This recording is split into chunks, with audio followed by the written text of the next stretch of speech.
السلام علیکم جی، آج ہم بات کرتے ہیں جی سیپسس کی۔ سیپسس ملٹی آرگن فیلئر کہتے ہیں اس کو ہم عام زبان میں، یعنی دو یا تین سے زیادہ اعضاء یا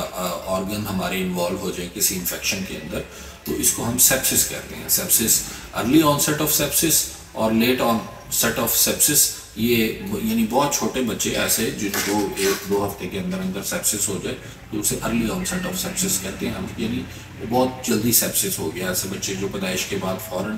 اور ان کی علامات کے اندر یہی ہوتا ہے کہ بھی اس کا چونکہ معدہ کام نہیں کر رہا، اس کے انتڑیاں کام نہیں کر رہی، اس کا پھیپھڑے کام نہیں کر رہے، سانس کی رفتار تیز ہو چکی ہوتی ہے، وہ کچھ کھا پی نہیں رہا ہوتا، ریلیکٹنگ ٹو فیڈ ہوتا ہے، بعض اوقات موشن شروع ہو جاتے ہوتے ہیں، بعض اوقات فٹس آنا شروع ہوتے ہیں اگر وہ برین کو بھی انوالو کر لے۔ تو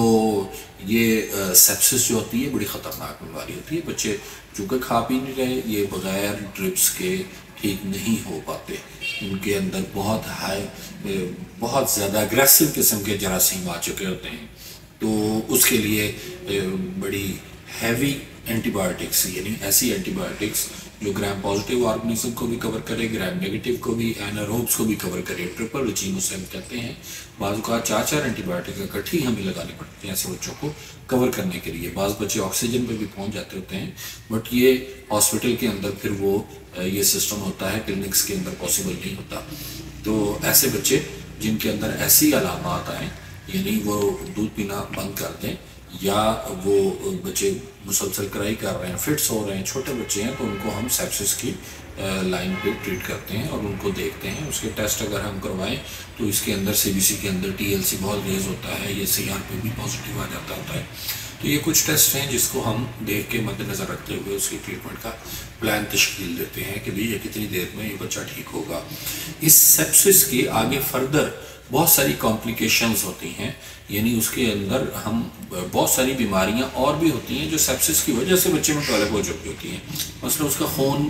جو ہے وہ ٹوٹنا شروع ہو جاتا ہے، ایسے بچوں کو پھر ہمیں خون کی ڈرپس بھی بعض وقت لگا پڑ جاتی ہوتی ہیں، اور ایسے بچوں کے اندر بعض وقت بلیڈنگ شروع ہو جاتی ہوتی ہے، انٹراواسکولر کوگولیشن ہوتی ہے، تو وہ ایک جو ہے نا یہ سسٹم بھی ہو جاتا ہوتا ہے، تو اس کی وجہ سے وہ پلیٹلیٹ کم ہو جاتے ہوتے ہیں، یا اور کوگولیشن فیکٹر جو ہیں وہ بھی خراب ہو جاتے ہوتے ہیں، تو اس کے اندر بچوں کو پھر ہمیں اس لائن پہ ٹریٹ کرنا پڑتا ہوتا ہے،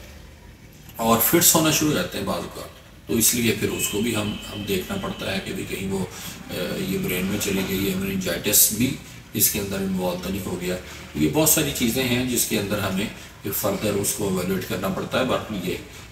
کافی لمبا لے جاتی ہے، یہ بیماری بچے کو کافی نڈھال کر دیتی ہے۔